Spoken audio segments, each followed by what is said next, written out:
अब एक और जल्दी से बात कर लें और उसके बाद हम उसके बाद ब्रेक लेंगे। हाँ, उसके बाद ब्रेक ले लेंगे। अच्छा जी, आप ये देख रहे हैं कि इंग्लैंड में जब कोई पाकिस्तानी डिग्नेटरी या फिर पॉलिटिशियन, अब तो मतलब हमारे एक्स CJP की भी बात हो रही है, वो जाते हैं तो उनके साथ क्या सलूक होता है ये तो हम काफ़ी देर से देख रहे हैं। तो साबिक चीफ जस्टिस काजी फायज ईसा की गाड़ी पर हमला और अब ख्वाजा आसिफ को कत्ल की धमकियाँ। लंदन में PTI के हिमायती रोज़ाना जो है वो कुछ ना कुछ करने के मौके जो हैं वो ढूंढते रहते हैं। एंड आई एम सॉरी, वो लोअर से लोअर तक गिरते जाते हैं ये करके।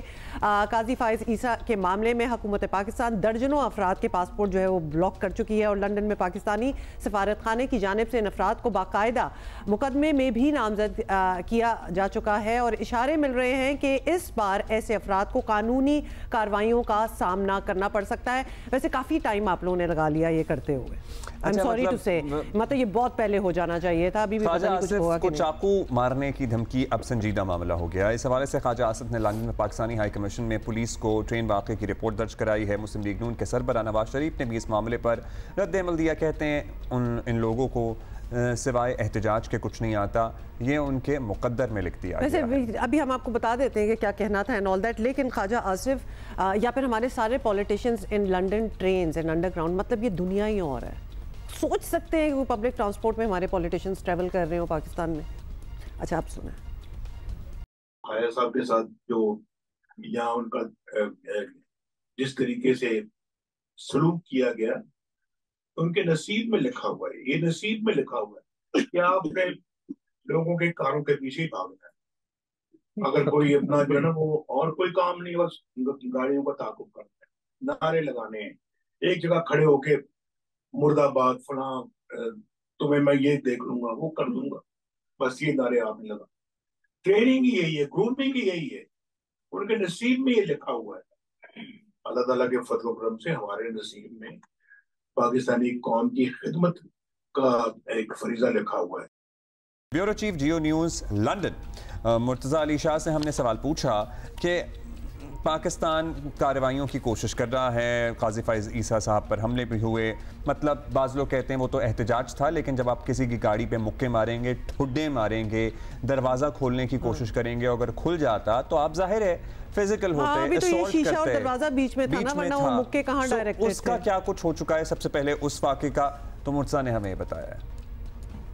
पाकिस्तान फॉरेन ऑफिस ने यहाँ जो लंदन हाई कमीशन है उसको इंस्ट्रक्ट किया था कि बरतानवी हुकूमत को काजी फायज ईसा के ऊपर जो अलेज्ड अटैक हुआ है उसके हवाले से उनसे फौरी कार्रवाई का मुतालबा करें। लेकिन यहाँ पर हाई कमीशन ने जो कंप्लेंट जमा कराई है सिटी ऑफ लंदन पुलिस को, जिनकी जुरिस्डिक्शन है उनके जो डिप्लोमेटिक चैनल्स के ज़रिए, उसमें उन्होंने सिर्फ उनको फुटेज दिया अभी तक। और फुटेज में बताया है कि आप ख़ुद फुटेज देखें और उससे डिटर्मिन करें कि कौन किस बंदे ने क्या किया। तकरीबन 12 से 13 लोग थे और जर्नलिस्ट वहाँ पर मौजूद थे जिस रात ये यहाँ पर तकरीबन 2 वीक्स पहले ये वाक़या पेश आया था। अभी तक जो डिप्लोमेटिक पुलिस है उसने एक विज़िट किया है पाकिस्तान हाई कमीशन का, उसके बाद उन्होंने आकर वहाँ पर अपडेट लिए इस हवाले से, लेकिन इससे ज़्यादा किसी किस्म की कोई कार्रवाई अभी नहीं हुई है। अच्छा जी, ये मुर्तज़ा ने हमें लंदन से ये जवाब दिया और साथ फिर हमने दोबारा ये पूछा कि क्या धमकियां देने वाले की कोई शनाख्त सामने आई है। ख्वाजा आसिफ को ख़ास तौर पे जो ट्रेन में वीडियो बनी हुई है, तो क्या कोई शनाख्त सामने आई है, कोई कार्रवाई हुई है? क्योंकि तो CCTV से तो निकाला जा सकता है। ऑफ कोर्स, तो ये जवाब आया। ये वाला जो ख्वाजा आसिफ के साथ जो वाक़या पेश आया, ये काजी फायज जस्टिस रिटायर्ड काजी फायज ईसा के साथ होने वाले वाक़े से कई ज़्यादा सीरियस है, चूँकि यहाँ पर जो पुलिस ऐसा कोई भी जो नाइफ़ का इस्तेमाल या नाइफ़ के हवाले से थ्रेट या इसके यूज़ के हवाले से पुलिस बहुत इसको सीरियस लेती है। लंदन वैसे भी अब मशहूर हो चुका है कि ये क्राइम कैपिटल बन चुका है। बरतानिया का सबसे ज़्यादा जो नाइफ़ क्राइम्स हैं वो लंदन के बाद एरियाज़ में होते हैं। शायद यूरोप में 2 शहर आते हैं जिसमें पेरिस और लंदन है, जहाँ जो चाकू और छुरियाँ सबसे ज़्यादा मुख्तलिफ क्राइम्स के हवाले से इस्तेमाल होती हैं। इसके ऊपर उनके ऊपर कार्रवाई हो सकती है।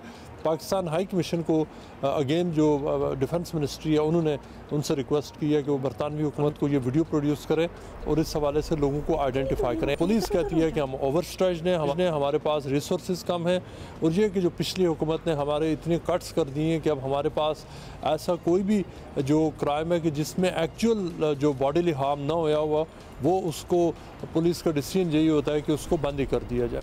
हुकूमत पाकिस्तान की कोशिशों के बाद पहला तासुर तो यही था, मुर्तज़ा से हमने ये भी पूछा कि अब मुजाहरा करने वाले कुछ रुक गए होंगे, लेकिन क्या अभी भी वही सूरत हाल है या नहीं है, ये मुर्तज़ा ने हमें बताया।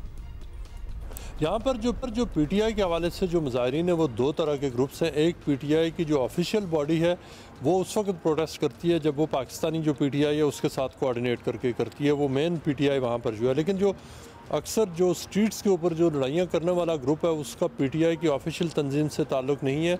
जो पाकिस्तान में जो एक्शन हुआ है, जो जिस तरह से बाज़ लोगों के पासपोर्ट्स रिवोक किए गए, आइडेंटिटी पेपर्स उनके वो वहाँ से ख़त्म किए गए, उसमें जो हार्डकोर एक ग्रुप है जो तकरीबन 1-1.5 दर्जन लोगों का है, वो तो कहते हैं कि हमने ना पाकिस्तान जाना है, ना हमें परवाह है कि उसमें पाकिस्तान में हमारे ऊपर क्या एक्शन होता है। वो इस हवाले से उनको वो तो उसको सीरियसली नहीं ले रहे। लेकिन जो बहुत सारे आम लोग हैं जो इन प्रोटेस्ट में आते थे वो इस हवाले से ज़रूर कंसर्न है, जिन्होंने पाकिस्तान आना जाना होता है या जिनके वहाँ पर मामलात अभी हैं, कनेक्शंस हैं, वो इस हवाले से ज़रूर वरीड हैं कि वो अगर इस तरह की एक्टिविटी में शामिल होंगे तो वहाँ पर हुकूमत पाकिस्तान उनके ख़िलाफ़ एक्शन ले सकती है। जहाँ पर हो रहे हैं उसके हवाले से जो बरतानवी हुकूमत है उसका मौक़िफ़ बहुत क्लियर है कि वो देखते ही हैं कि अगर प्रोटेस्ट सिर्फ ज़बानी हो रहा है तो वो उस हवाले से कुछ नहीं कर सकते, लेकिन जहाँ पर अगर वायलेंस है, अल्ट्रकेशन है, हाथापाई हो रही है, वो उसको ब्रेकअप करने के लिए वो ज़रूर इन्वॉल्व होते हैं। और अगर मामला उससे भी आगे बढ़ जाए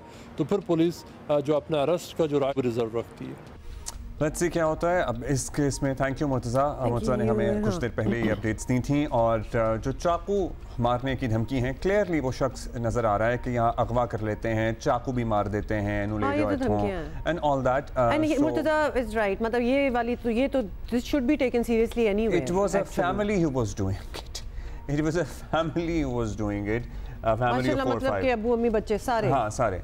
सो या एंड शायद आखिरी दफ़ा पूछो कि कब आए थे पाकिस्तान तो कहेंगे 10 साल पहले। वैसे मैं एक बात बताऊं कि ये किसी को भी कर रहे होते टारगेट भी, चलेंगे तो पीएमएलएन के मिनिस्टर है ना, अगर पीटीआई के भी अगेंस्ट कोई पीएमएलएन के कर रहे होते या कोई और कर रहा होता, this is so wrong, this shows your upbringing and also आप किसी और दुनिया में बैठे हुए हैं। मतलब आपके अंदर इतना वेनम, इतना गुस्सा भरा हुआ है कि आप वो लानते हैं उसके मुंह पे। Get on with your life, आपको क्या फर्क पड़ रहा है?